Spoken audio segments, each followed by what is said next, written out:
Donc voilà, nous avons eu un petit souci technique, donc je reviens pour finir ce que je disais. Je disais que nous ne faisons pas la politique parce que, voilà, un lieu d'enrichissement, un lieu de dire n'importe quoi ou pour chercher la notoriété, chose qui m'intéresse peu.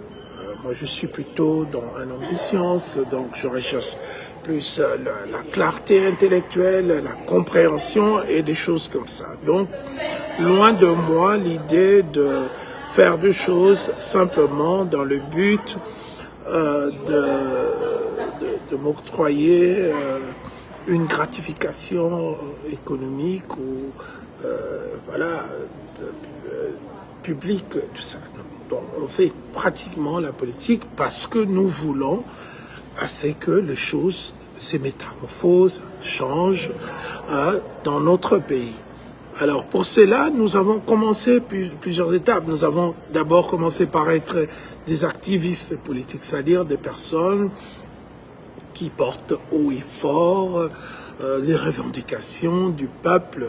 Et nous avions utiliser tous les moyens qui était à notre portée à l'époque pour faire passer les messages, notamment le boycott de la musique congolaise. Vous savez, ce boycott a été très fructueux en termes de retombées.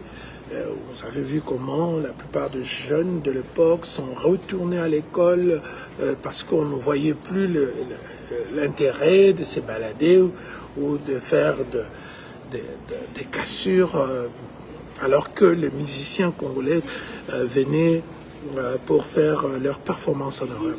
Rappelez-vous, à l'époque, les Congolais ne vivaient que de la musique, des habits, de l'apparence extérieure, de l'épicurisme et tout ça. Mais nous avons dit non, pour réfléchir sur ce qui se passe en RDC, et surtout à l'est du pays, où, vous vous rappelez, à l'époque, nous avions pratiquement un viol chaque 40 secondes.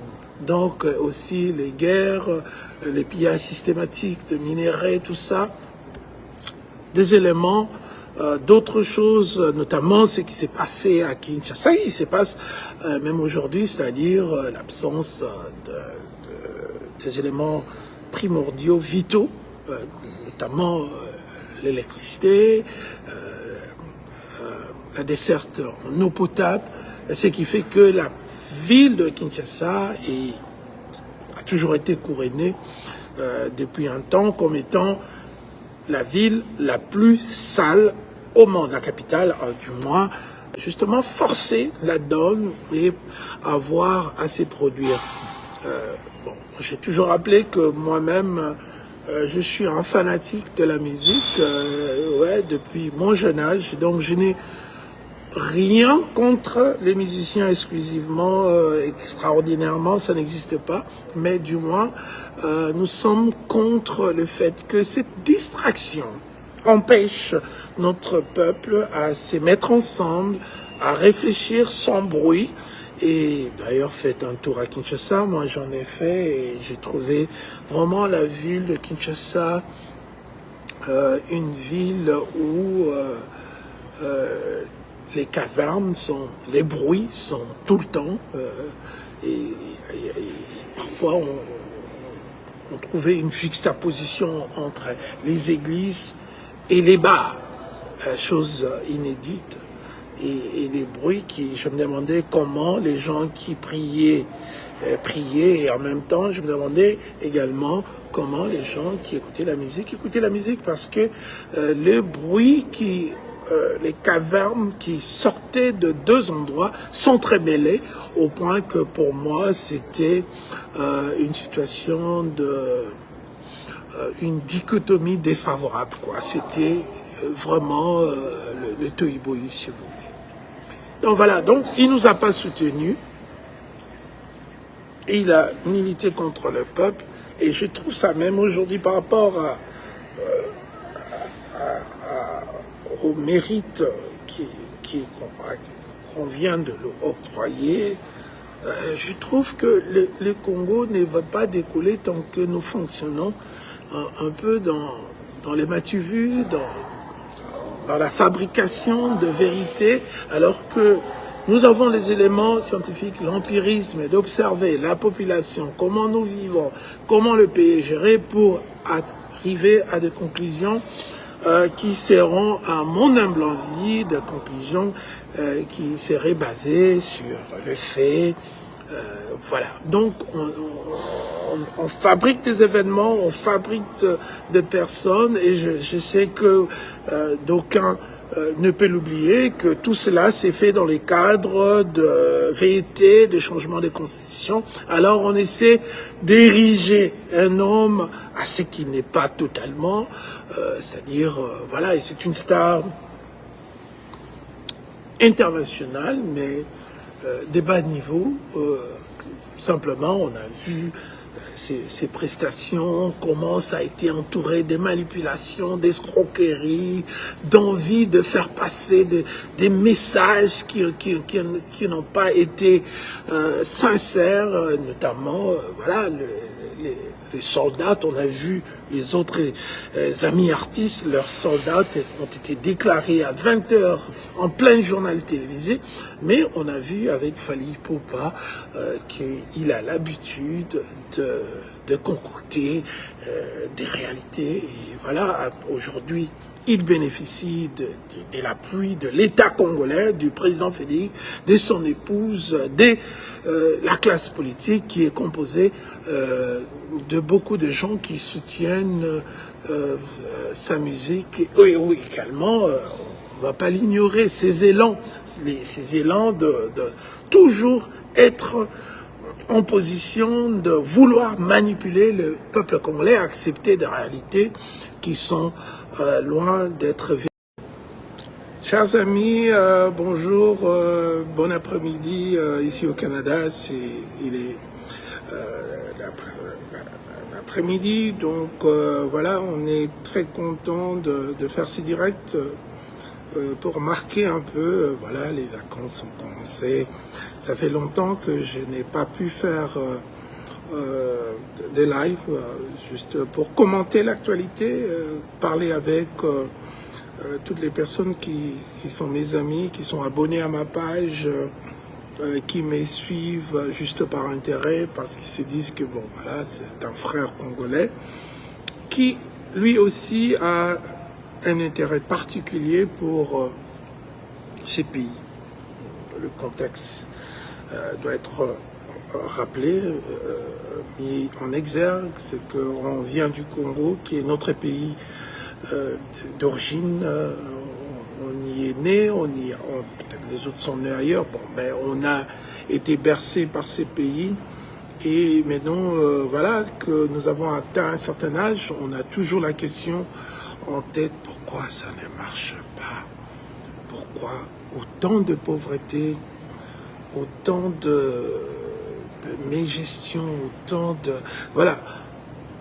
Je pense que j'aime beaucoup, c'est que un écrivain congolais disait un jour, il a dit, on est tellement fâché, on a tellement pleuré qu'on est devenu incapable de pleurer, incapable de sentir. C'est-à-dire que lorsque nous regardons notre pays, c'est avec un visage de perplexité.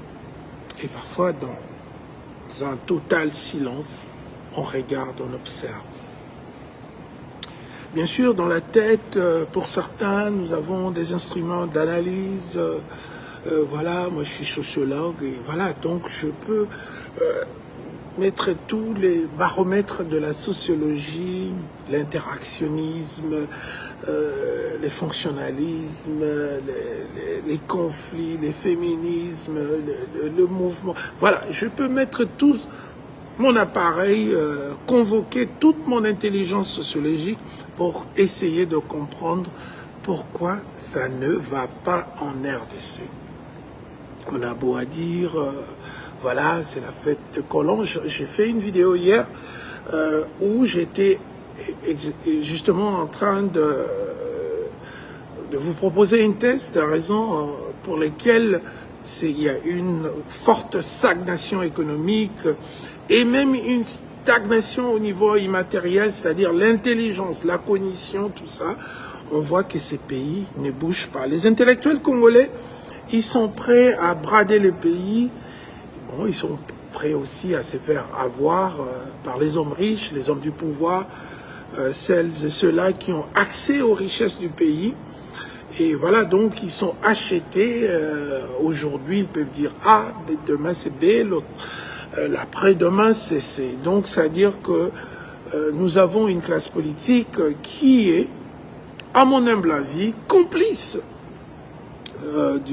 des malheurs qui sévissent dans notre pays. Donc, il y a, je pense qu'il y avait un homme d'État africain qui avait dit qu'en Congo, il n'y a pas de politiciens, il n'y a pas des hommes d'État et tout ça. Et tout ça, au fil des années, se corrobore lorsque nous voyons devant nos yeux en détail comment ces gens n'ont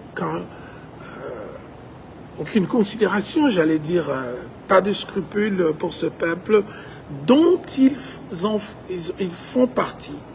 Il faut rappeler tous ces charlatans, tous ces lépreux, pour emprunter le vernaculaire ironique d'aujourd'hui. Donc, tous ces lépreux, tous ces gens-là qui prennent les micros, qui parlent au nom du peuple, mais en fait, ils sont juste en train de faire des discours dans le simple but, de se faire payer. Et voilà un peu, grosso modo, le postulat dans lequel notre pays est actuellement. C'est-à-dire que il y a une nette volonté de nuire à ce peuple. Il y a une nette volonté de garder les Congolais dans la pauvreté. Il y a une nette volonté de voler, de corrompre, d'avoir un système postiche, un faux système, avec de faux gens, avec de faux diplômés, avec de faux patriotisme. Et aujourd'hui, voilà, à la fin, on voit voilà, l'étalement d'une médiocrité que l'humanité, dans sa durée reconnue, les 6700 ans, depuis voilà, l'apparition de l'écriture, les hiéroglyphes chez les Égyptiens et tout ça, voilà, on est en train de voir, chers amis, un pays qui, malgré tout ce qu'il possède géologiquement, démographiquement, culturellement, une variété des cultures, des langues, des connaissances, des approches, tout ça, mais tout cela est absolument insuffisant pour changer d'un iota la qualité de vie des Congolais. Donc, on voit d'emblée voilà, l'insalubrité de la ville de Kinshasa. On a un pouvoir qui est là, ça fait presque 8 ans, qui est incapable de donner aux chers Congolais, aux chères Congolaises, une vie décente, je veux dire respectueuse, une vie qui régorge les éléments économiques, sociologiques, anthropologiques pour se faire décorer la médaille de la bonne vie et de la sérénité. Donc, les Congos n'offrent pas ça. Mais qu'est-ce qui se passe en retour qui est totalement en contradiction avec tout ce que j'ai dit avant, c'est-à-dire que les Congolais veulent juste avoir une bonne vie. Les Congolais veulent juste commencer à vivre autrement. Et j'aime bien un jeune frère qui fait la politique, qui dit « je vais faire la politique autrement ». Je m'imagine que dans sa tête balade l'idée de changer les choses. Voilà, d'apporter, si vous voulez, une autre façon de faire la politique, c'est-à-dire pas pour l'enrichissement, pas pour les véhicules, pas pour les maisons, pas pour avoir autant de femmes qu'on veut, et parfois de mineurs.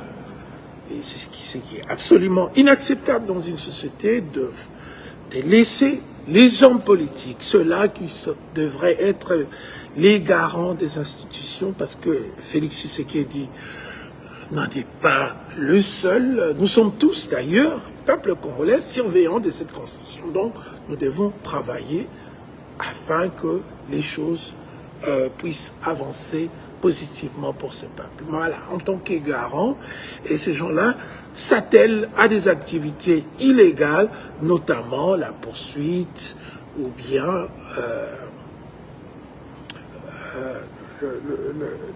le sexe avec des gens qui sont véritablement underage, comme on dit en anglais, qui sont des mineurs.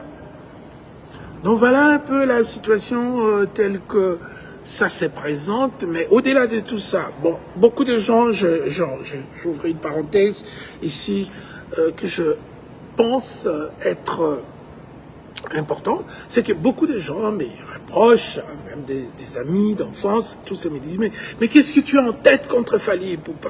Qu'est-ce que tu... est clair, la réponse est claire, c'est que nous, quand nous faisions notre